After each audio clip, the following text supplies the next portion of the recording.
Is this winter, this brutal winter for us in Colorado, historically low snowpack? We know all about that. Is this the new normal? The answer, simply put, is no. It is, though, the new extreme. And in fact, it may get more extreme. So I've talked at length about what caused this warm and dry winter and this historically low snowpack. In case you missed it, here's what happened.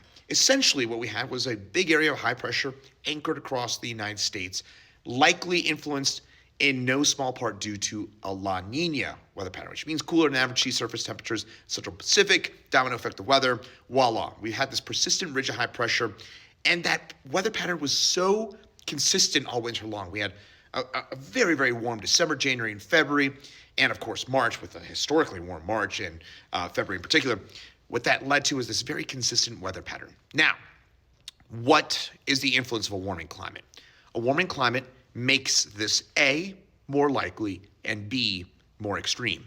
But it is also important to note, it does not actually cause what we saw this winter. That is more owing to more localized weather patterns. You've got more heat in the air, which makes, again, this more likely and more extreme, but it does not cause it. Now, this was obviously an enormously extreme winter. You can see that in temperature data in terms of snowpack data. And so it's worth noting that what would have been a 1 in 1,000 year event is now a 1 in 100, 1 in 200 year event, right?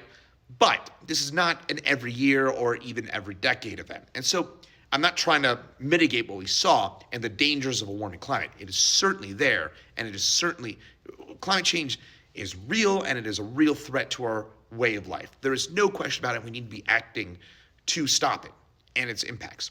But it's also worth noting that this winter is not the new normal. Both things can be true, right?